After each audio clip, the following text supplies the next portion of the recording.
அனைவருக்கும் வணக்கம். போன வீடியோவில் இன்றைக்கி டிஎன்பிஎஸ்சி குரூப் 2 எக்ஸாமில் கேட்ட ஒரு 10 மேக்ஸ் கொஸ்டின் பார்த்தோம். இந்த வீடியோவில் பேலன்ஸ் இருக்கிற அந்த 15 கொஸ்டின் பார்க்க போகிறோம். ஒரு கொஸ்டினுக்காக பார்த்துருவோம். இப்போ முதல் கொஸ்டின் பாருங்கள். ஃபர்ஸ்ட் எடுத்தோடனே பார்த்தீங்கன்னா ரீசனிங் கொஸ்டின் கேட்டிருக்காங்க, சீட்டிங் அரேஞ்ச்மெண்ட் மாதிரி. அதாவது 9 வண்ண பெட்டிகள் சிவப்பு, கருப்பு, வெள்ளை, பச்சை, மஞ்சள், நீலம், ஆரஞ்சு, ஊதா, இளஞ்சிவப்பு இருக்கின்றன. ஆனால் அதே வரிசையில் இருக்க வேண்டிய அவசியம் இல்லை. 5 பெட்டிகள் சிவப்பு மற்றும் வெள்ளை பெட்டிகளுக்கு இடையில் வைக்கப்பட்டுள்ளன சொல்லியிருக்காங்க. ஓகேவா? மொத்தம் 9 பெட்டி. சரியா? 9 பெட்டியில் சிவப்பு வெள்ளைக்கு இடையில் 5 பெட்டி இருக்கான். ஒருவேளை சிவப்பு இங்கே இருக்குதுன்னு வச்சுக்கோங்களேன். சிவப்பு இங்கே இருக்குன்னா 1 2 3 4 5 பெட்டி இடையில் இருக்குது. அதுக்கு அடுத்து வெள்ளை பெட்டி இருக்குது. இப்படி ஒன்று வச்சுக்கலாம்.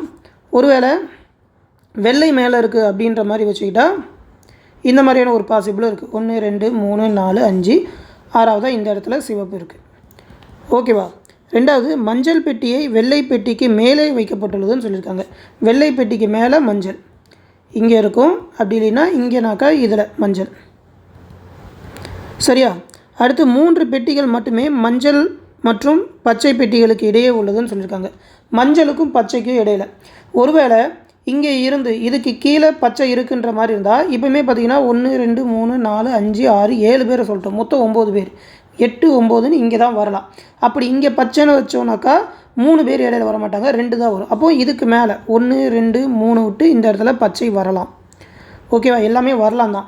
சப்போஸ் மஞ்சள் இதுக்கு மேலே வந்துருந்தது இதில்னாக்கா இதுக்கு மேலே வர வாய்ப்பு இல்லை. அப்போ கீழே தான் 1 2 3 விட்டு இந்த இடத்துல பச்சை இருக்கலாம். சரியா?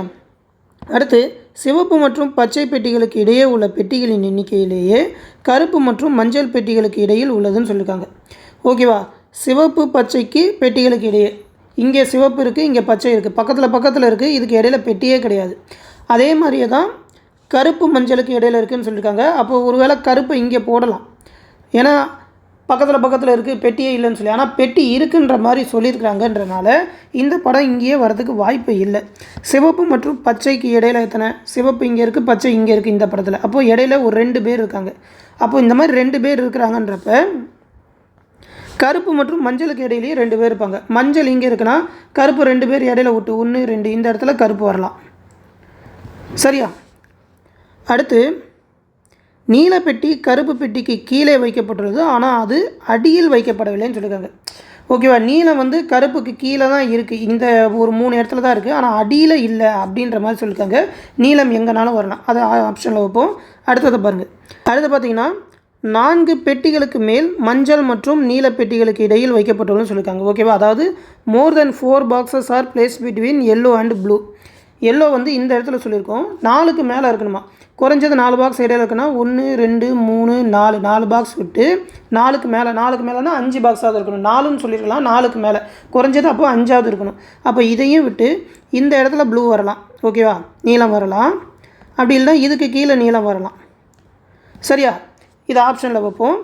அடுத்து என்ன சொல்லியிருக்காங்க? ஒரு பெட்டி நீல பெட்டிக்கும் ஆரஞ்சு பெட்டிக்கும் இடையில் வைக்கப்பட்டதுன்னு சொல்லியிருக்காங்க. நீலத்துக்கும் ஆரஞ்சுக்கும் இடையில ஒரு பெட்டி வரணுமா?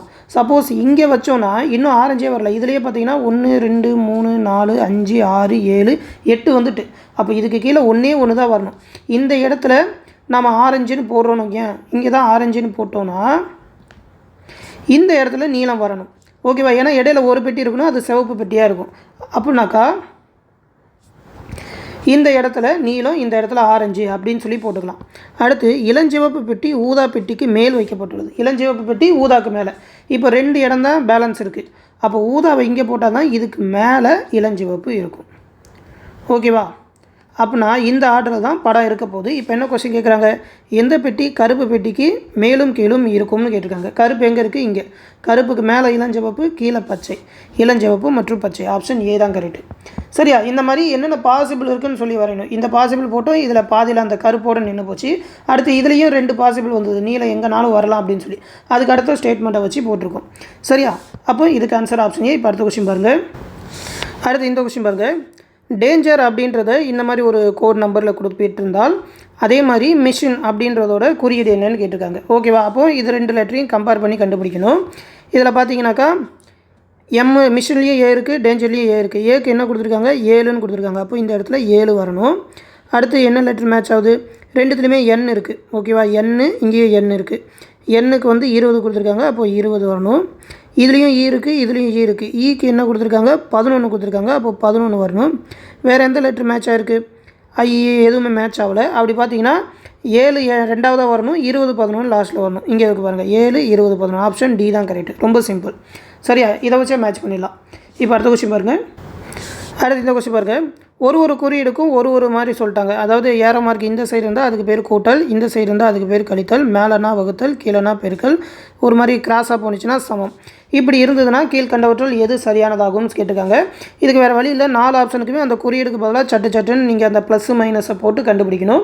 இதில் வந்து ஆப்ஷன் டி தான் கரெக்டாக வந்தது. அதாவது 2 கீழே ஏரோ மார்க்குனாக்கா பெருக்கல், அதுக்கப்புறம் 5 இந்த சைடு ஏரோ மார்க்குனா கழித்தல், 6 இந்த சைடு ஏரோ மார்க்குனா ப்ளஸ்ஸு 2 மேலே ஏரோ மார்க்குனா சமம் ஈக்குவல் டு 6. இப்போ பார்த்தீங்கன்னா 2 10, 10ல் 6 போனால் 4, 4 + 2 6ன்னு வந்திருக்கும்.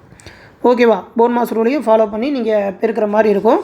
மற்றதெல்லாம் பார்த்தீங்கன்னா சமமாக வந்திருக்காது. இது மட்டும்தான் வரும். இதுக்கு ஆன்சர் ஆப்ஷன் டி. சரியா? இப்போ அடுத்த கொஸ்டின் பாருங்கள். இது வந்து டைம் அண்ட் ஒர்க் கணக்கு. ஏபிசி ஆகியோர் தனித்தனியாக ஒரு வேலையை முறையே 12 நாட்கள், 15 நாட்கள், 20 நாட்களில் செய்கிறாங்களாம். ஓகேவா? ஏ வந்து 12 நாள், பி வந்து 15 நாள், சி வந்து 20 நாளில் முடிக்கிறாங்க. அப்போ மொத்த வேலை எவ்வளோ? 60 வேலைன்னு ஒரு 3த்துக்குமே எல்சிஎம் எடுத்திங்கன்னா பெருசு 20, 3 பெருக்குனா 60, 60 எல்லா நம்பரும் வகுக்கும். அப்போ மொத்த வேலை 60. ஒரு நாள் வேலை என்ன? ஐ 12 60, 4 15 60, 3 20 60. அப்போ ஒரு நாளைக்கு 5 4 3 வேலை செய்கிறாங்க. 3 பேரும் ஒன்றா வேலையை ஆரம்பித்து 2 நாள் கழித்து சி வெளியே போயிடறானா. ஓகேவா? 3 பேரும் ஒன்றா வேலை செஞ்சால் ஏ ப்ளஸ் பி ப்ளஸ் சி 5 + 4 + 3 ஒரு நாளைக்கு 12 வேலை செய்கிறாங்க. இதே மாதிரி 2 நாள் வேலை செஞ்சால் 24 வேலையை முடிச்சிடுவாங்க. 24 வேலை முடிஞ்சதுக்கப்புறம் சி போயிடும். 60ல் 24 வேலை போணுச்சுன்னா பேலன்ஸ் எவ்வளோ? 36 வேலை இருக்கும். இந்த பேலன்ஸ் இருக்கிற வேலையை தான் ஏபி 2 பேர் எப்போ முடிப்பாங்கன்னு கேட்குறாங்க. ஏபி 2 பேரும் சேர்ந்தால் ஒரு நாளைக்கு எத்தனை வேலை? 5 + 4 9 வேலை செய்கிறாங்க. இதே மாதிரியே 36 வேலையை முடிக்கணும்னா 36/9 4 நாளில் முடிப்பாங்கன்னு வரும். ஓகேவா? ஆப்ஷன் ஏ தான் கரெக்டு. சரி, அதே 3 ஸ்டெப் மெத்தட். இப்போ அடுத்த கொஸ்டின் பாருங்கள். அடுத்து இந்த கொஸ்டின் பாருங்கள். ஒரு சதுர வடிவிலான பூங்காவானது அதன் அனைத்து பக்கங்களையும் 2 மீட்டர் அகலமுள்ள ஒரே அளவிலான பாதையால் சூழப்பட்டுள்ளது. அந்த பாதையின் பரப்பளவு 288 சதுர மீட்டர் எனில் அந்த பூங்காவின் சுற்றளவு காண்கன்னு கேட்டிருக்காங்க. ஓகேவா? ஒரு பூங்கா வந்து சதுர வடிவில் இருக்குது. அதை சுற்றி 2 மீட்டருக்கு பாதை அமைச்சாக்கா அதுவும் ஒரு சதுரமாக தான் இருக்கும். ஓகேவா? 2 மீட்டர், எல்லா பக்கமும் 2 மீட்டர். சரியா? இந்த பாதையோட பரப்பளவு தான் 288ன்னு சொல்லியிருக்காங்க. இந்த பாதையோட பரப்பளவு கண்டுபிடிக்க நம்ம என்ன பண்ணுவோம்? இந்த சைடு அளவு கண்டுபிடிப்போம். அதுக்கு வந்து இது ஏன்னா அதுக்கு பக்கத்தில் இருக்க இந்த 2ஐயும் கூட்டிக்குவோம். அப்போது ஏ + 4ன்னு இருந்திருக்கும். இந்த ஏ + 4 ஹோல் ஸ்கொயர் தான் பார்த்தீங்கன்னா 288. ஓகேவா? ஏன்னா சதுரத்தோட பரப்பளவு என்ன? பக்கம் இன்ட்டு பக்கம். அப்போ இந்த ஏ + 4 ஹோல் ஸ்கொயர்லேருந்து இந்த அளவு கழிச்சிருப்போம். உள்ளே இருக்கிற சதுரத்தை கழிச்சிட்டா தான் இந்த பாதை மட்டும் கிடைக்கும். அப்போது ஏ + 4 ஹோல் ஸ்கொயர்லேருந்து அந்த இதோட பரப்பளவு என்ன? ஏ தானே. ஏ ஸ்கொயரை கழிச்சா வர்றது தான் பார்த்தீங்கன்னா 288. அப்போ இதை என்ன பண்ணுவோம்? A square A + B whole square ஃபார்முலாவில் இருக்குது. A square + B square 16, 2ab, 2 × 4 8, 8 × a 8aன்னு வரும். மைனஸ் ஏ ஸ்கொயர் = 288 வரும். அப்போ இந்த ஏ ஸ்கொயர் அடிச்சிட்டாக்கா 8a, இந்த 16 அந்த சைடு மைனஸில் கொண்டு போனால் 288 - 16 கழிச்சாக்கா 2, 8ல் 1 போனால் 7, 2 8aன்னு வரும். 8ஆல் அடித்தா 1 8 8, 3 24, மிச்சம் 32, 4 32ன்னு வரும். அப்போ ஏவோட வேல்யூ 34. அப்போ ஏ 34னா அவங்க கேட்குறது பூங்காவோட சுற்றளவு. பூங்கா என்ன? இதுதான் ஏ. அதோட சுற்றளவு கேட்குறாங்க. சுற்றளவு ஃபார்முலா என்ன? 4a. அப்போ 4 × 34 120, 136ன்னு வரும். ஓகேவா? 136 மீட்டர். ஆப்ஷன் டி தான் கரெக்ட். சரியா? இதில் 2 ஃபார்முலா யூஸ் பண்ணியிருக்கோம். எக்ஸ்ட்ராவாக இந்த ஏ + பி ஃபார்முலாவும் யூஸ் பண்ணியிருக்கோம். சரியா? இப்போ அடுத்த கொஸ்டின் பாருங்கள். இந்த கொஸ்டின் பாருங்கள். Simple interest sum. தனி வட்டியில் ஏங்கிற ஒரு 16,000 தொகையை 12% ஆண்டு வட்டிக்கு கடன் வாங்குகிறார். அதே மாதிரி பின்றவர் 12,000 தொகையை 18% ஆண்டு வட்டிக்கு கடன் வாங்குகிறார். எத்தனை ஆண்டுகளில் இவர்களின் கடன் தொகை சமமாக இருக்கும்னு கேட்குறாங்க. ஓகேவா? எத்தனை வருஷத்தில் கடன் தொகை சமமாக இருக்கணும்னாக்கா அவங்க வாங்கின தொகையும் இவங்களோட, ஓகேவா, ஏ வாங்கின தொகையும் அவருக்கு கிடைக்கிற வட்டியும் சேர்த்து பி வாங்கின தொகையும் அவருக்கு கிடைக்கிற வட்டி, ஓகேவா, அவர் கட்டுற வட்டியும் சேர்த்து எப்போ சமமாக வரும்னு கேட்குறாங்க. சிம்பிள் இன்ட்ரெஸ்ட் ஃபார்முலா என்ன? சிம்பிள் இன்ட்ரெஸ்ட்க்கு இருக்கிற ஒரே ஃபார்முலா PNR / 100 தான். இதை எப்படி போடலான்னா ஏபின்னு 2ஆக பிரிச்சுக்கலாம். 2 பேருக்கும் அமௌண்ட்டு சமமாகணும். அதாவது ஏங்கிறவர் இந்த 16,000க்கு வாங்குகிற அமௌண்ட்டு ப்ளஸ் வட்டி, ஓகேவா, வட்டிக்கு 16,000 எத்தனை வருஷம் தெரியல, அதான் கண்டுபிடிக்கணும்.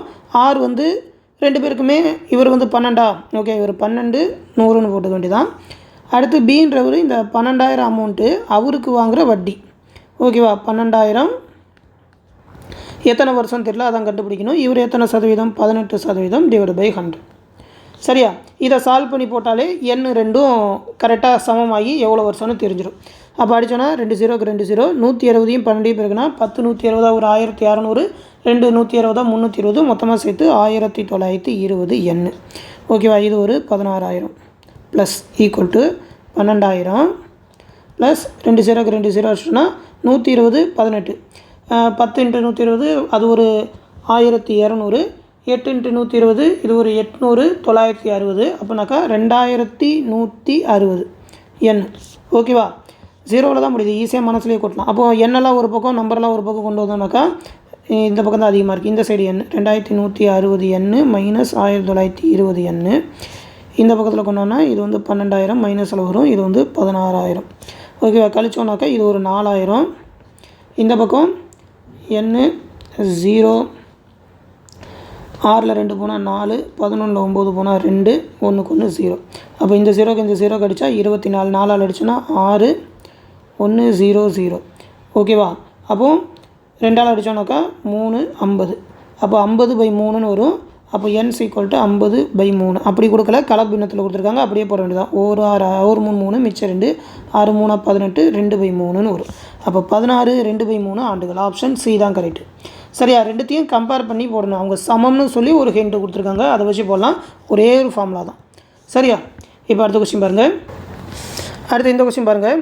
ஒரு மனிதர் ரூபாய் 500க்கு 12 மேசைகள் மற்றும் நாற்காலிகள் வாங்குகிறார். ஒரு மேசையின் விலை 50ம் ஒரு நாற்காலியின் விலை ரூபாய் 40க்கும் வாங்குகிறார் எனில் அவர் வாங்கிய நாற்காலி மற்றும் மேசையின் விலையின் விகிதத்தை காண்கன்னு கேட்டிருக்காங்க. ஓகேவா? ஒன்று இதை வந்து அந்த மிக்சர் அனலைஸ் மாதிரி போடலாம், அப்படி இல்லைனாக்கா ஆன்சர் த்ரூவாக போடலாம். சரியா? அதாவது ஆன்சரை பார்த்துக்கோங்க. 5:1 10:5 போட்டிருக்காங்களா, நம்ம இதிலேயே மதிப்பு போடுவோமே. 12 மேசைகள். ஓகேவா? மொத்தமாக சேர்த்து 12 வரணும். இதில் மொத்தமாக சேர்த்தா 12 எங்கே வருது பாருங்கள். 5 + 6 கிடையாது, 5 + 1 6, இது 15 போயிடுது. 9:3 2:10 தான் 12ன்னு வரும். ஓகேவா? 12 மேசைகள் நாற்காலிகள். இப்போ இந்த ரெண்டுத்துலேயே தான் ஒன்றா இருக்கணும். இதில் அமௌண்ட்டு போட்டு பாருங்கள். ஒரு மேசையோட விலை 50னா 2 மேசை வாங்குறாருன்னா 100 ஆச்சு. அப்போது ஒரு மேசையின் விலை 40னா 10 நாற்காலினாக்கா அது ஒரு 400 ஆச்சு. மொத்தமாக 500 வந்துட்டு. அப்போது இதுதான் ஆப்ஷன் பி தான் கரெக்டு. இதுக்கு போட்டு பாருங்கள். 9 மேசை 50 ரூபாய்க்கு வாங்கினா 50 45 450 ஆச்சு. 3 நாற்காலி 40னா இது ஒரு 120, இது வந்து 570 போகும். அப்போது இது கிடையாது. அப்போது ஆப்ஷன் பி தான் கரெக்டுன்னு போட்டுடலாம். மற்றதெல்லாம் பார்த்தீங்கன்னா அந்த 12 மேசைக்கே வராது. ஆப்ஷன் பார்த்தோன்னே தூக்கிடணும். சரியா? அப்போ இதுக்கு ஆன்சர் ஆப்ஷன் பி. இப்போ அடுத்த கொஸ்டின் பாருங்கள். அடுத்து இந்த கொஸ்டின் பாருங்கள். இது வந்து ஒரு எல்சிஎம் கணக்கு. ஓகேவா? இதை வந்து ப்ரொசீஜராக போட்டால் கொஞ்சம் பெருசாக போடுற மாதிரி இருக்கும். ஷார்ட்கட் நான் ஃபைன் பண்ணி சொல்கிறேன். ப்ரொசீஜராக போடுறீங்கனாக்கா இப்போ A+2 அப்படின்னு சொல்லி 2 நம்பர் இருக்குன்னா அதோட மீப்போ வந்து 1300ன்னு சொல்லியிருக்காங்க. ஓகேவா? அப்போனா A+1ஓட அந்த மீச்சிமா. ஓகேவா? மீப்போமா கேட்டிருக்காங்க. அதாவது மீச்சிமா கண்டுபிடிங்க, எல்சிஎம் கண்டுபிடிக்கணும்னு கேட்டிருக்காங்க. ஒருவேளை இது ஒற்றைப்படை நம்பராக இருந்தது அப்படின்னாக்கா, A வந்து ஒற்றைப்படை நம்பராக இருந்ததுன்னா அதோட HCF வந்து 1 இருக்கும். ஓகேவா? இது 1 1 + 2 3 அப்படின்னு இருந்ததுன்னா 1க்கும் 3க்கும் HCF எடுத்தாக்கா என்ன வரும்? 1ன்னு வரும்ல. HCF 1ன்னு வரும். இதுவே இரட்டைப்படை நம்பராக இருந்தால் HCF வந்து இதுக்கு 2ன்னு வரும். இப்போ 1 அப்படின்னு சொல்லி வச்சு போடுறீங்கன்னாக்கா 1ன்னு வச்சுக்கோங்களேன் HCF. இப்போ இந்த 2 நம்பரும் A+1 இந்த 2 நம்பரை பெருக்குனா அதோட LCM × HCF. அதான ஃபார்முலா. 2 நம்பர் X × Yயோட ஃபார்முலா என்ன? LCM × HCF தான். இந்த மாதிரி நீங்கள் போடுறீங்கன்னா எல்சிஎம் வந்து 1300ன்னு கொடுத்துட்டாங்க. 1300 × HCF 1ன்னு வச்சுக்கிட்டீங்கன்னு வைங்களேன். இதை உள்ளே பெருக்கிறப்ப A² + 2A இந்த 1300ஓட பெருக்குனா 1300 வரும். இதை இந்த சைடு கொண்டு வந்தால் மைனஸ் 1300 = 0ன்னு வச்சிங்கன்னா இதை வச்சு ஒரு ஈக்குவேஷனாக ஃபார்ம் பண்ணி அதோட காரணி என்னன்னு கண்டுபிடிக்க முடியாது. காரணி என்னன்னு கண்டுபிடிக்கலாம், ஆனால் அது வந்து முழு நம்பராக வராது, இன்டீஜராக வராது. ஓகேவா? இதை எப்படி கண்டுபிடிக்கலாம்? அதுக்கு -b ± √b² - 4ac / 2a அப்படின்னு சொல்லி ஒரு ஃபார்முலா இருக்குல்ல, இதில் போட்டிங்கன்னா இந்த ஈக்குவேஷனுக்கு கரெக்டான காரணி வராது. அப்போ HCF 1 இருக்காது. இதுவே 2ன்னு வச்சு போட்டிங்கனாக்கா A × A+2 = 1300 × HCF 2ன்னு வச்சு போட்டிங்கன்னா A × ஓகேவா உள்ளே போயிருக்குங்க A² + 2a இதை பெருக்கணும்னா 2600 வரும். மைனஸ் 2600 ஈக்குவல் டு 0ன்னு வச்சிங்கன்னா இதுக்கு கண்டுபிடிக்கலாம். கண்டுபிடிச்சி பாருங்களா. Minus b minus 2 plus r minus root of b square என்ன 4 மைனஸ் 4ac. அப்போது ஏ வந்து 1 4 × 2600 0 0 4 24 மிச்சம் 2 நாங்கள் 8 2 10ன்னு வரும். ஓகேவா. B square minus 4ac. அப்போது இங்கே ஒரு மைனஸ் இருக்குன்றதுனால இது வந்து ப்ளஸ்ஸாக மாறிடும். டிவைட் பை 2a 2 தான் வரும். ஓகேவா. அப்போது 4ஐயும் 10400ஐயும் பெருக்கினா 10404ன்னு வரும். இதுக்கு உங்களால் ரூட்டு கண்டுபிடிக்க முடியும். ரூட் வந்து 102ன்னு வரும். ஆனால் இங்கே நீங்கள் 1300 போடுறப்ப கரெக்டான ரூட்டே வராது. இந்த ஃபார்ம்லாம் யூஸ் பண்ண முடியாது. அப்போ இது 102ன்னு வரப்போ ப்ளஸ் பண்ணிங்கனாக்கா இது வந்து மைனஸாக இருக்குன்றதுனால 100 டிவைட் பை 2 50ன்னு வரும். அப்போ ஏவோட வேல்யூ என்ன 50. சரியா. சப்போஸ் நீங்கள் மைனஸ்ன்னு எடுத்துக்கிட்டிங்கன்னா மைனஸ் 104 டிவைட் பை 2 மைனஸ் 52ன்னு வரும். மைனஸில் வரதுனால இது கிடையாது. அப்போ as equal to 50. As equal to 50னா இன்னொரு நம்பர் என்ன சொல்லியிருக்காங்க a+2. அப்போது இன்னொரு நம்பர் 52 இருக்கும். சரியா. அப்போ இந்த 2 நம்பருக்கும் தான் எல்சிஎம் கண்டுபிடிக்க சொல்லியிருக்காங்க. இன்னொரு நம்பர் வந்து a+1க்கு தான் கண்டுபிடிக்க சொல்லியிருக்காங்க. அப்போ 51க்கு கண்டுபிடிக்கணும். அப்போது 50 51க்கு எல்சிஎம் கண்டுபிடிக்கணும்னா காமன் நம்பர்லாம் இருக்காது. இது அப்படியே பெருக்கி போட்டால் போதும். பெருக்கி போட்டிங்கன்னா 0 5 5 25 0 5 25ன்னு வரும். அப்போது 2 5 5 0ன்னு வரும். ஓகேவா. 2550 தான் ஆன்சர் வரும். இதை வந்து ஹெச்சிஎஃப் 1 2 வச்சுக்கிட்டு நீங்கள் உடனே போடுற மாதிரி இருக்கும். சரியா. இதுதான் ப்ரொசீஜர் மெத்தட். ஷார்ட்கட் மெத்தட் இருந்ததுனாக்கா அடுத்த வீடியோவில் சொல்கிறேன். இதுக்கு ஆன்சர் ஆப்ஷன் சி. சரியா. இப்போ அடுத்த கொஸ்டின் பாருங்கள். அடுத்து இந்த கொஸ்டின் பாருங்கள். ரெண்டு நம்பரோட ரேஷியோ கொடுத்துட்டாங்க 15:11. அதோட மீப்போவா கொடுத்துட்டாங்க. அந்த நம்பர் என்னன்னு கேட்டிருக்காங்க. அப்போ மீப்போவாவை அந்த 2 நம்பருக்குள்ளே பெருக்கினாலே முடிஞ்சு போச்சு. ஓகேவா. 15ஐயும் 13ஐயும் பெருக்கணும். 11ஐயும் 13ஐயும் பெருக்கணும். 11ஐயும் 13ஐயும் மனசுலேயே பெருக்கலாம். 3 4 1. அப்போது 143ன்னு இங்கே தான் வருது. அப்போ ஆப்ஷன் பியாக தான் இருக்கும். 15ஐயும் 13ஐயும் பெருக்கினாலும் 195 தான் வரும். சரியா. அப்போது ஆப்ஷன் பி தான் கரெக்ட். ரொம்ப சிம்பிள். இப்போ அடுத்த கொஸ்டின் பாருங்கள். அடுத்து இந்த கொஸ்டின் பாருங்கள். 15 மீட்டர் 17 சென்டிமீட்டர் நீளமும் 9 மீட்டர் 2 சென்டிமீட்டர் அகலமும் கொண்ட ஒரு அறையின் தளத்தை அமைக்க தேவையான சதுர ஓடுகளின் குறைந்தபட்ச எண்ணிக்கை என்னன்னு கேட்டிருக்காங்க. ஓகேவா. அதாவது ஒரு அறை இருக்குது. அதில் ஒரு பக்கம் 15 மீட்டர் 17 சென்டிமீட்டராம். எல்லாத்தையுமே ஒரே அளவில் கொண்டாந்துருவோம். சென்டிமீட்டராகவே கொண்டாந்துடலாம். அப்போ 15 மீட்டர்னா 15 மீட்டர் 17னா ஒரு 100 சென்டிமீட்டர் 1 மீட்டரா 15 17 1517 சென்டிமீட்டர் ஆச்சு. 9 மீட்டர் 2 சென்டிமீட்டர்னா 902 சென்டிமீட்டர் ஆச்சு. இதில் சதுர ஓடுகளோட குறைந்தபட்ச எண்ணிக்கை சதுர ஓடுகளாக இதை வச்சு ஓடு அமைக்கிறாங்க. சதுரமாக. ஓகேவா. சதுரமாக இருக்கணும்னாக்கா 4 பக்கமும் சமமாக இருக்கணும். அப்போது இது ரெண்டுத்துக்குமே காமனான நம்பராக ஹெச்சிஎஃப் எடுக்கணும். 1517க்கும் 902க்கும் எடுக்கணும். இதுக்கு ஹெச்சிஎஃப் காமனாக எடுத்தால் அந்த மாதிரி சதுர ஓடாக வச்சுக்கிட்டே அந்த அளவில் வச்சுக்கிட்டு போய்கிட்டே இருக்கலாம். ஆனால் பார்த்தீங்கன்னாக்கா இது ரெண்டுமே ஒன்று வந்து ஒற்றைப்படையாக இருக்குது, இன்னொன்று இரட்டைப்படையாக இருக்குது. காமனான நம்பர் எதாலையுமே உங்களால் போட முடியாது. நீங்கள் வேணால் 2 3 5 7 9 11ன்னு போயிட்டே இருந்தால் வரவே வராது. போட்டு பார்த்துக்கோங்க.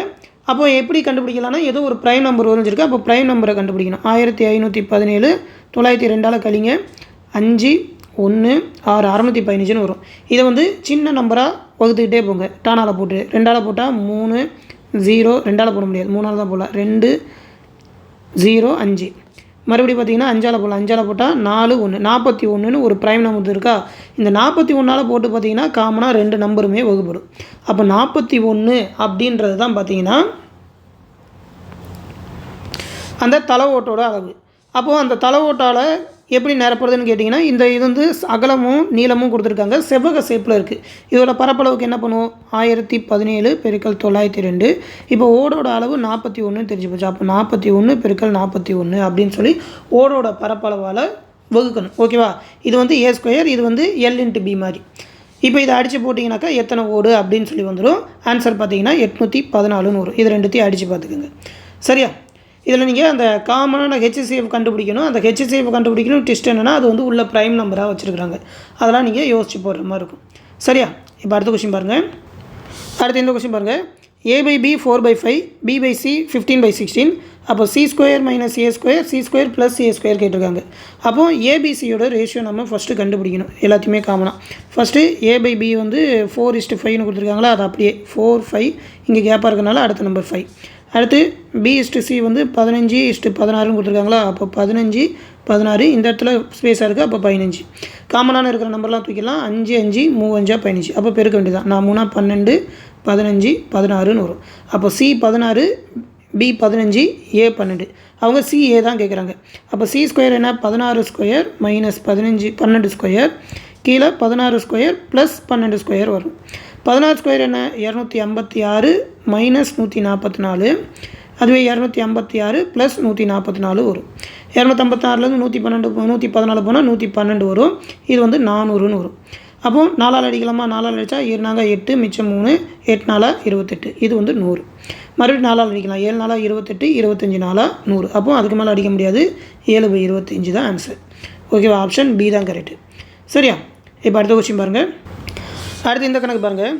இந்த மாதிரி 3 1 1 3 1 1 3 1 1 லைனாக கொடுத்துட்டு எதால் டிவிசிபிள் ஆகும் அப்படின்னு சொல்லி அந்த டிவிசிபிலிட்டி ரூல் வச்சு சொல்லியிருக்காங்க. ஓகேவா, பேசிக் மேக்ஸில் ஸ்டார்டிங்கே பார்த்துருப்போம். அந்த LCM SCFல டிவிசிபிலிட்டி ரூல் வச்சு போடணும். அவங்க இதில் கேட்டிருக்கிறது பார்த்திங்கன்னா 2 நம்பர் 3ஆல் வகுப்படுமா 11ஆல் வகுப்படுமா அப்படின்னு சொல்லி தான் கேட்டிருக்காங்க. 3ஆல் வகுப்படுறதுக்கு என்ன கான்செப்ட்டு, 3ஆல் வகுப்படுனா அந்த நம்பர் எல்லாத்தையுமே கூட்டி வர மொத்த தொகை 3ஆல் வகுப்படணும். அதுதானே டிவிசிபிலிட்டி ரூல். இதில் பார்த்தீங்கன்னா 3 1 1 கூட்டினா 5 வரும். இதே மாதிரியே 1 2 3 4 5 6, ஓகேவா, மொத்தம் 7 கொடுத்துருக்காங்க. 3 6 1 7. அப்போ 7 5 35. இந்த 35ன்றது 3ஆல் வகுப்படுமா, வகுப்படாது. அப்போது 3ஆல் வகுப்படாது. ஓகேவா, 3ஆல் வகுப்படாது. ஆப்ஷனில் ஏதாவது நெக்லெக்ட் பண்ண முடியுமா பாருங்கள். 3ஆல் வகுப்படாதுன்னு இதில் கொடுத்துருக்காங்க. மற்றதெல்லாம் பார்த்தீங்கன்னாக்கா இங்கே 3ஆல் வகுப்படாதுன்னு சொல்லியிருக்காங்க. அப்படின்னாக்கா நம்ம இன்னொன்றையும் கண்டுபிடிக்கணும், 11ஐயும் கண்டுபிடிக்கணும். 11க்கு என்ன ரூலு, ஆல்டர்னேட்டாக அந்த 1 விட்டு 1 கூட்டி 2த்துக்குமான உள்ள டிஃப்ரெண்ட் வந்து 11ஆல் வகுப்படணும். அப்போ இதில் பாருங்கள் 3 3 1 4 4 1 5 5 3 8 8 1 10 10 1 11 13 14 15 16 19 20. மேலே அடுத்தது 1 + 3 4 4 1 5 5 1 6 6 3 9 10 11 14 15 16. அப்போ 16 20ல் 16 போனால் 4, இதை 11 வகுக்காது. அப்போது 11ஆலையும் வகுப்படாது, 3ஆலையும் வகுப்படாது, 14ஆலையும் வகுப்படாதுன்னு எங்கே போட்டிருக்கோ அது ஆன்சர். ஆப்ஷன் ஏ தான் கரெக்ட். ரெண்டுமே வகுப்படாது. சரியா, அந்த டிவிசிபிலிட்டி ரூலை வச்சே போகிறது. சரியா, இப்போ அடுத்த கொஸ்டின் பாருங்கள். அடுத்து இந்த கொஸ்டின் பாருங்கள். ஏங்கிறது 1, பிங்கிறது 2, சிங்கிறது 3. இதே மாதிரியே இசட்ன்றது 26 என கொண்டால் A/B, ஏங்கிறது 1, பின்றது என்ன 2, A/B ப்ளஸ் B/C, பிங்கிறது 2, சிங்கிறது 3 ப்ளஸ் C/A, சிங்கிறது 3, ஏங்கிறது 1. இது எதற்கு சமமாக இருக்காதுன்னு கேட்குறாங்க. ஓகேவா, அப்போ அதாவது இதை சால்வ் பண்ணி எது வந்து இந்த ஆப்ஷனில் இருக்க வேல்யூக்கு ஈக்குவலாக இல்லைன்னு பார்க்கணும். முதல்ல இதோட வேல்யூ என்ன, 1 ஸ்கொயர் 1 2^³ 8 ப்ளஸ் 3^1 3 கூட்டினா 11 12ன்னு வருது. 12ன்னு இதுக்கு வருது. இதில் சால்வ் பண்ணால் எது 12ன்னு வரலன்னு பார்க்கணும். அதுக்கு இந்த வேல்யூ எல்லாமே தெரிஞ்சிருக்கணும். அதுக்கு அந்த ABCDயோட லெட்டர்ஸ் எத்தனை நம்பரும் உங்களுக்கு கரெக்டாக மனப்படமாக தெரிஞ்சால் ஓகே, இல்லை எழுதி வச்சுக்கோங்க. எழுதி வைக்கணும். இந்த மாதிரி பண்ணிக்கோங்க. FX, எஃப்ங்கிறது 6வது லெட்டரு, எக்ஸுங்கிறது 24. அப்போது √6 × 24 ரூட் பண்ணால் 144 வரும். அப்போ ஆன்சர் 12 தான், சமமாக தான் இருக்குது. அப்போ ஏ கிடையாது. பி கப்பு வந்து S - G, எஸ்ஸுங்கிறது 19, ஜிங்கிறது 7. அப்போது 19 - 7 12ன்னு வரும். அப்போது இதுவும் கிடையாது. B × E, பின்றது 2, ஈங்கிறது 5. அப்போது 2 × 5 10ன்னு வரும். அப்போது இதுதான் சமமாக இல்லை. எல்லுங்கிறது 12வது லெட்டர் தான், 12 தான். அப்போது ஆப்ஷன் சி தான் சரியாக இல்லை, அப்படி போட்டுடலாம். ஓகேவா, ABCDயோட அந்த நம்பர்ஸ் தெரிஞ்சாலே நம்ம ஈஸியாக போட்டுடலாம். ஈஸியான கணக்கு தான். சரியா, இப்போ அடுத்த கொஸ்டின் பாருங்கள். அடுத்து இந்த கொஸ்டின் பாருங்கள். டைஸ் வச்சு கொடுத்துருக்காங்க, படமாக கொடுக்காம ஒரு ஸ்டேட்மெண்ட் மாதிரி. அதாவது ஒரு பகடையில் 1க்கு எதிர்க்க 4, 2க்கு எதிர்க்க 5 அப்படின்னு சொல்லி இருந்ததுன்னா, ஓகேவா, பகடையில் 6 பக்கம் இருக்கும். 1க்கு எதிர்க்க 4, அப்போது 2க்கு எதிர்க்க 5னா 3க்கு எதிர்க்க கண்டிப்பாக 6 தான் இருக்கும். சரியா, அப்படி இருக்கிறப்ப என்ன மாதிரி இருக்கும் அப்படின்னு சொல்லி பார்க்கணும். 3ஆனது 4 மற்றும் 6க்கு அருகே இருக்குமா, ஓகேவா, அதாவது அட்ஜசன்ட் பக்கமாக இருக்கும்னு சொல்லியிருக்காங்க. அப்படி கிடையாது. 3 வந்து 6க்கு ஆப்போசிட்டில் இருக்கும். ஓகேவா, அப்போது இது கிடையாது. 3ஆனது 5 மற்றும் 6க்கு அருகே இருக்குன்னு சொல்லியிருக்காங்க. 6ன்னு வந்தாலே ஆப்போசிட்டில் தான் 3 வரணும். அப்போ இதுவும் கிடையாது. 2ஆனது 3 மற்றும் 6க்கு அருகே உள்ளதுன்னு சொல்லியிருக்காங்க. 2ங்கிறது 3 6க்கு அருகே, ஓகே, இருக்கலாம். சரியா, அந்த பேப்பர் ஸ்டிக்கர் அதிகமாக எதிர்க்க மாற்றி ஓட்டினாக்கா கண்டிப்பாக இருக்கலாம். அப்போது ஆப்ஷன் சி இருக்கலாம். 1ஆனது 4 6க்கு அருகேவான். ஒன்று வந்து 4க்கு எதிரில் இருக்கணும், அட்ஜசண்டாக இருக்கக்கூடாது. அப்போது டியும் கிடையாது. அப்போது ஆப்ஷன் சி தான் அப்படின்னு சொல்லி போட்டுடலாம். சரியா? இதை வந்து ஒரு படமாக கொடுக்காம ஸ்டேட்மெண்ட் மாதிரி கொடுத்துருக்காங்க. நம்ம அந்த ஸ்டேட்மெண்ட்டையும் ஈக்குவலாக ஆப்போசிட்டாக வச்சுக்கிட்டு போட்டுற வேண்டியதான். சரியா? இப்போ அடுத்த கொஸ்டின் பாருங்கள். அடுத்து இந்த கொஸ்டின் பாருங்கள், லாஸ்ட் கொஸ்டின். பி என்பவர் கியூவை விட பெரியவர்னு கொடுத்துருக்காங்க. ஓகேவா? பி கியூ இப்படி எடுத்துக்கும். கியூவுக்கு மேலே இருக்கார் பெரியவர்னு. ஆர் என்பவர் கியூவை விட பெரியவர். கியூவை விட பெரியவர், ஆனால் பியை விட சிறியவர்னு சொல்லியிருக்காங்க. அப்போ பிக்கு கீழே கியூவுக்கு மேலே வரணும். இங்கே போட்டலாம் ஆரை. எஸ் என்பவர் பியை விட பெரியவர். பியை விட பெரியவர் எஸ், ஆனால் டியை விட சிறியவர்னு சொல்லிட்டாங்க. அப்போ டி அதுக்கு மேலே வரணும், டியை விட சிறியவர். அப்போ இந்த லைனில் தான் இருக்குது. இதில் யார் சிறியவர்னு கேட்குறாங்க. கீழே யார் இருக்கா? கியூ தான். அப்போது கியூ தான் ஆன்சர் அப்படின்னு சொல்லி போடணும். சரியா? சிம்பிள் தான். இப்போ இந்த கொஸ்டினில் பார்த்தீங்கன்னாக்கா எல்லா கொஸ்டினுமே ஆன்சர் பண்ணுற மாதிரி தான் கொஸ்டின் கொடுத்துருக்காங்க. இப்போ போன குரூப் 4லாம் பார்த்தீங்கன்னா ஒரு அந்த நில அளவை கொஸ்டின்லாம் யாராலையும் சால்வ் பண்ண முடியல. ஒரு எல்சிஎம் கொஸ்டின் ரொம்ப டஃப்பாக கொடுத்துருந்தாங்க. அந்த மாதிரிலாம் இல்லாமல் எல்லா கொஸ்டினும் சால்வ் பண்ணுற மாதிரி தான் கொடுத்துருக்காங்க. பட் கால்குலேஷன் அதிகமாக இருக்கிற மாதிரி நிறையா கணக்கு கொடுத்துருக்காங்க. இதுலேயுமே அந்த எல்சிஎம் பிசிஎஃப்ல அந்த A+2க்கு வந்து கொஞ்சம் அதிகமாக போடுற மாதிரி இருக்குது. கால்குலேஷன் பெருசாக பெருக்கிற மாதிரி கொடுத்துருக்காங்களே தவிர டைம் கொஞ்சம் எடுக்கும். ஆனால் எல்லாத்துக்குமே உங்களால் ஆன்சர் பண்ண முடியும். 25க்கு 24 எடுக்கலாம் கேரண்டியாக எனக்கு தெரிஞ்சு. கொஞ்சம் டைம் எடுத்ததுனால விட்றீங்க அப்படின்ற பட்சத்தில் ஒரு 22ஆவது போடணும். ரீசனிங்லாம் ரொம்ப ஈஸி. இதோ இந்த மாதிரி தான் PQ அந்த சீட்டிங் அரேஞ்ச்மெண்ட் எல்லாமே கொடுத்துருக்காங்க. அதனால் அபவ் 20 கண்டிப்பாக எடுக்கணும். ஒரு 22 23னாக்கா நல்ல மார்க். சரியா? 25 எடுக்கலாம். 25 எடுத்திங்கன்னா எக்ஸலண்ட். சரியா? இப்போ இந்த கொஸ்டினுக்கான ஆன்சர் எல்லாமே பார்த்துட்டோம். இந்த PDF வந்து நம்மளோட டெலகிராம் குரூப்பில் கொடுத்துருக்கேன். நீங்கள் 25க்கு எத்தனை அப்படின்னு சொல்லி பார்த்து சொல்லுங்கள். ப்ரீவியஸ் வீடியோவில் 10 கணக்கு நடத்திருப்பேன். அதையும் பார்த்துட்டு சொல்லுங்கள். தொடர்ந்து அடுத்தடுத்த வீடியோவில் மற்ற ஆன்சருக்கு எல்லாமே பார்ப்போம். அடுத்த அப்டேட்டையும் தெரிஞ்சுக்க நம்ம சேனலை ரெகுலராக ஃபாலோ பண்ணிக்கோங்க. அது மட்டும் இல்லாமல் ரயில்வே குரூப் டி மற்றும் செக்ஷன் கண்ட்ரோலருக்கான ஆன்லைன் கிளாஸஸ் டெலகிராம் குரூப் மூலிமா ஸ்டார்ட் பண்ணியிருக்கோம். அதற்கான ஃபீஸ் பார்த்தீங்கன்னா 599 தான் சொல்லியிருக்கோம். அந்த பேட்ச்லேயே ரயில்வே எக்ஸாம் தேவையான மேக்ஸ் ரீசனிங்கான வீடியோ கிளாஸஸ், அதற்கான ஸ்டடி மெட்டீரியல், ஜென்ரல் ஸ்டடீஸ்க்கான ஸ்டடி மெட்டீரியல் புக்ஸ் தமிழ்லேயே ப்ரொவைட் பண்ணுவோம். எல்லா சப்ஜெக்ட்டுக்குமே கிடைக்கும். அது இல்லாமல் previous year question bank, state ஜிகேக்கான ஒரு 101 டாப்பிக்கான புக் தமிழ் மற்றும் இங்கிலீஷ்லேயே இருக்கும். அது மட்டும் இல்லாமல் லாஸ்ட் 14 மாதத்துக்கான கரண்ட் அஃபேர் PDF எல்லாமே அந்த பேட்ச்லேயே கொடுத்துருவோம். மொத்தமாக சேர்த்து 599 தான் சொல்லியிருக்கோம். இந்த பேட்சில் ஜாயின் பண்ணணும்னு நினச்சிங்கனாலும் நம்மளோட அட்மின் வாட்ஸ்அப் நம்பருக்கு கான்டாக்ட் பண்ணி ரயில்வே பேட்சில் ஜாயின் பண்ணணும்னு சொல்லி மெசேஜ் பண்ணுங்கள். அவங்க அதற்கான ப்ரொசீஜர் சொல்லுவாங்க. ஃபீஸ் பே பண்ணணும்னு நினைக்கிறவங்க சேம் இந்த 9487808620 நம்பருக்கு கூகுள் பே இல்லைனா ஃபோன்பே மூலமாக 599 பே பண்ணிவிட்டு அட்மின் நம்பருக்கு அதோட ஸ்க்ரீன்ஷாட் சென்ட் பண்ணால் போதும். உங்களோட டெலகிராம் நம்பரையும் அதில் ஆட் பண்ணி விட்ருவாங்க. இந்த ரயில்வேயோட complete study plan group D மற்றும் செக்ஷன் கண்ட்ரோலருக்கான ஸ்டடி பிளான் டீட்டெயில் எல்லாமே PDF இந்த வீடியோக்குள்ள டிஸ்கிரிப்ஷனில் கொடுத்துருக்கேன். இந்த ஸ்டடி பிளான் எல்லாத்தையுமே டவுன்லோட் பண்ணி பார்த்துக்கிட்டு நம்மளோட பேட்சில் ஜாயின் பண்ணிக்கோங்க. ரயில்வே எக்ஸாம் தேவையான கம்ப்ளீட் கைடன்ஸ் நம்ம டெலகிராம் குரூப்பில் கிடைக்கும். இந்த விஷயத்தை ரயில்வே எக்ஸாம் ப்ரிப்பேர் பண்ணுற உங்கள் ஃப்ரெண்ட்ஸ் அண்ட் ஃபேமிலி மெம்பர்ஸ்க்கும் சொல்லிடுங்க. அடுத்து இன்னொரு முக்கியமான அப்டேட்டோடு சந்திக்கிறேன். நன்றி.